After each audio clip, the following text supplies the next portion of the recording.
आज हमने जो टॉपिक पढ़ना है वो है एब्सोल्यूट पोटेंशियल एनर्जी। ये हमने कल एनर्जी वाला टॉपिक पढ़ा था, एक उसका पार्ट था वर्क एनर्जी प्रिंसिपल, अब इसका दूसरा पार्ट है एब्सोल्यूट पोटेंशियल एनर्जी।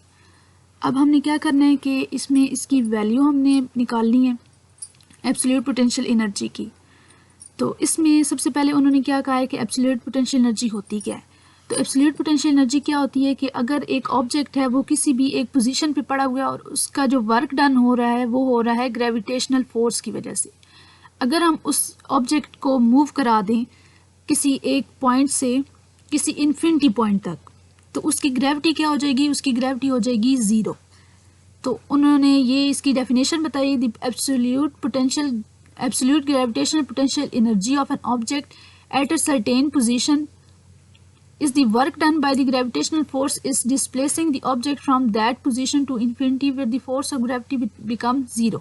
कि अगर एक पॉइंट है उस वो एक ऑब्जेक्ट है वो किसी पॉइंट पे किसी पोजीशन पे है और उसका जो वर्क डन हो रहा है वो किसकी वजह से हो रहा है, वो ग्रेविटेशनल फोर्स की वजह से हो रहा है।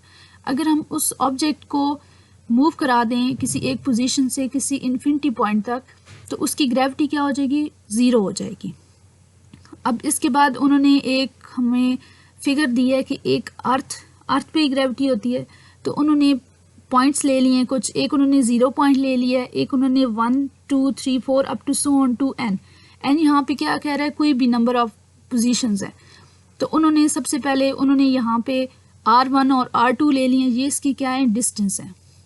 अर्थ का पॉइंट 1 तक उन डिस्टेंस को उन्होंने R1 का नाम दे दिया और अर्थ से पॉइंट 2 तक उन्होंने जो डिस्टेंस है उसको R2 का नाम दे दिया। अब जब अगर हम लोग इसको डिस्प्लेस कर दें इन पॉइंट्स को किसी इन्फिनिटी पॉइंट तक तो इसकी ग्रेविटी क्या हो जाएगी, इसकी ग्रेविटी ज़ीरो हो जाएगी। अब हमने इसकी इक्वेशन निकालनी है तो हमारे पास क्या होता है कि R is equals to R1 plus R2 divided by 2। ये हम लोग इसका क्या निकालते हैं, इसका एवरेज निकालेंगे। तो यहाँ पे R1 प्लस R2 है, यहाँ पे हमने 2 पॉइंट्स लिए हैं तो इसलिए R1 plus R2 divided by 2। तो R2 माइनस R1 हमें पता है कि चेंज किसकी इक्वल होता है कि second minus first, R2 minus R1 is equals to del R। यहाँ से R2 की वैल्यू निकालेंगे, R2 is equals to R1 plus R2।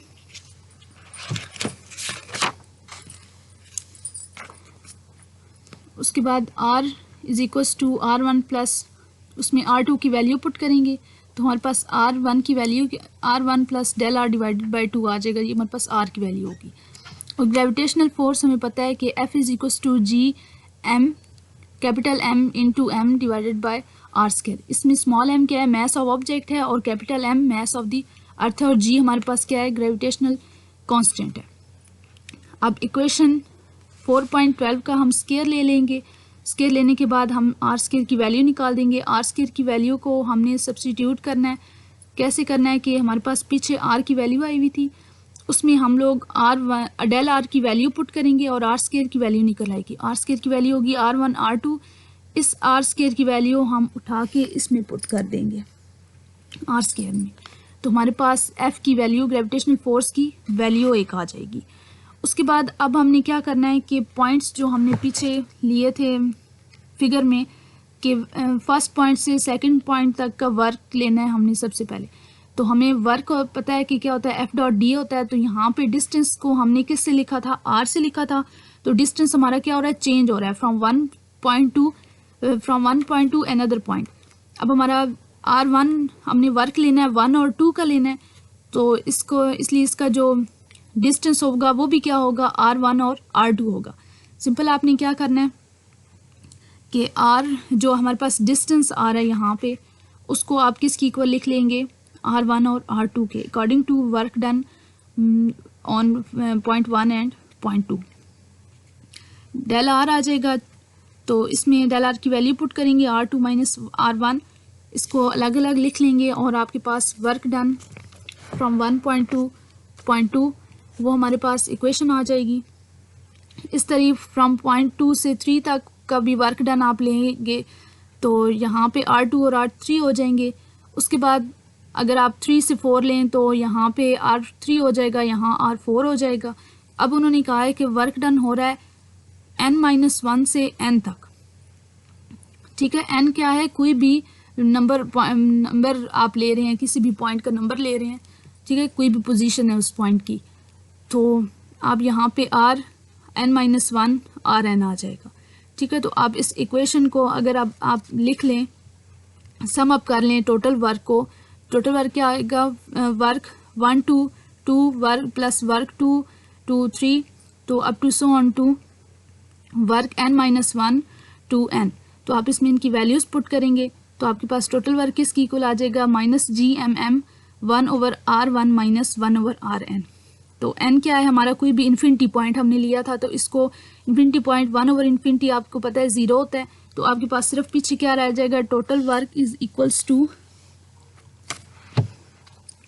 Total work किसकी इक्वल आ जाएगा, -GMM डिवाइडेड बाय R1। तो हमने इसको किस तरह लिख लेना है, जो एब्सोल्यूट पोटेंशियल एनर्जी है उसको हम U से रिप्रेजेंट करेंगे, तो U is equals to -GMM divided by R। अब हमने सिर्फ एज अ होल हमने लिखना है, तो हम इसके पॉइंट्स को नाम नहीं देंगे। तो ये आपके पास क्या आ गई है, इसकी ग्रेविटेशनल पोटेंशियल एनर्जी की इक्वेशन आ जाएगी। इसके बाद